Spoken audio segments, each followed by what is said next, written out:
Bonjour, je suis Didier Mazier. Nous allons continuer notre exploration ensemble des formats de fichiers vectoriels et nous allons en particulier nous intéresser aujourd'hui à la gestion des aires, c'est-à-dire à la gestion des surfaces. Vous constatez ici que nous sommes avec un dessin qui est vectoriel. Nous sommes passés de Photoshop à Illustrator. Ce dessin est constitué de points d'ancrage, de tracés. Et j'en ai fait deux exports, un au format PNG et un au format SVG.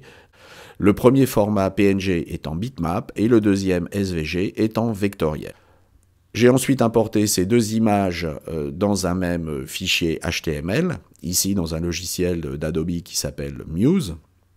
Et vous constatez qu'à taille réelle, il y a déjà une différence, notamment en termes de gestion des couleurs, mais que dès que l'on va augmenter la taille de ces deux objets, eh bien l'objet bitmap, lui, va se retrouver pixelisé, et l'objet vectoriel, lui, sera impeccable. Le dessin bitmap part avec une résolution de 72 dpi et lorsque l'on augmente sa taille par 2, eh bien celle-ci mécaniquement descend par 2, c'est-à-dire que augmenté 3 fois, eh bien nous descendons à un peu plus de 20 dpi, ce qui visuellement n'est pas acceptable. Alors que le fichier vectoriel, lui, est indépendant de la résolution et celle-ci sera adaptée automatiquement en fonction de la taille. Alors vous remarquez également que nous avons ici une transparence sur ces deux objets. Donc le PNG, lui, présente une transparence, qui ne serait pas le cas d'ailleurs du JPEG. Et cette transparence fonctionne aussi bien sur l'œil de l'anse que sur le reflet.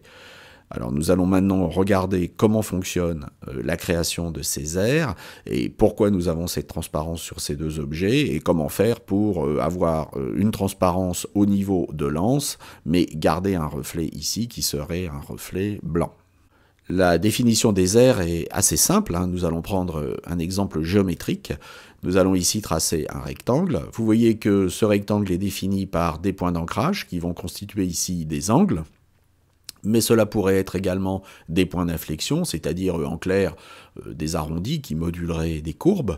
Et puis il y a le centre. Et puis derrière, nous avons une définition évidente avec un fond et un contour. Donc ici, le contour, vous voyez, est un contour de 1 point, mais il pourrait être beaucoup plus important. Et puis, lorsque nous allons combiner deux aires, la combinaison basique de deux aires, ici nous allons créer une deuxième aire et puis nous allons simuler ce que nous aurions par exemple avec un reflet.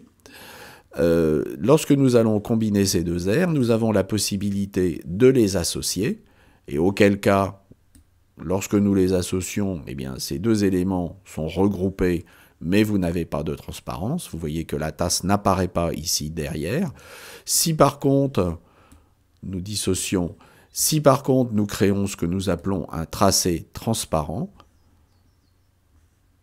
nous allons obtenir maintenant quelque chose qui semble être la même chose, mais qui en fait n'est pas du tout la même chose, puisque maintenant la tasse apparaît derrière le trou qui a été fait en quelque sorte dans la première aire par la deuxième.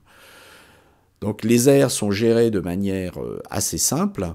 Nous avons la notion d'un tracé qui peut être indépendant, des tracés peuvent être associés, et puis on peut avoir également des tracés transparents. Donc si nous voulons régler le problème de notre tasse, nous allons afficher un fond. Il faudrait ici récupérer notre objet, demander à ce que le tracé transparent soit annulé. Nous allons resélectionner ce qui nous intéresse, c'est-à-dire cette tasse, de manière à créer un tracé transparent. Ici, objet, tracé transparent créé. Nous avons donc créé un tracé transparent. Nous allons maintenant récupérer uniquement ce qui nous intéresse, c'est-à-dire le reflet, vous voyez, qui se trouve ici. Et nous allons, en ce qui concerne ce reflet, lui donner une couleur blanche et faire, bien entendu, attention à le positionner en premier plan. Et nous avons maintenant un reflet. Attention, ce reflet n'est pas lié au reste de l'objet, puisque si je déplace le reste de l'objet, ben, le reflet, lui, va rester à sa position. Donc je peux très bien prendre un tracé transparent et un reflet, et décider que ce reflet et ce tracé transparent vont être associés. Et j'ai bien maintenant un objet qui est complet et qui peut se déplacer. Alors il y a également de nombreuses possibilités de combinaison des formes. via des outils comme sur Illustrator ce qu'on appelle le Pathfinder, mais que vous verrez plus en détail dans des formations consacrées à Illustrator.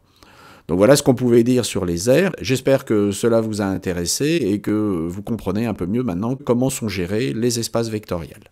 À très bientôt, au revoir.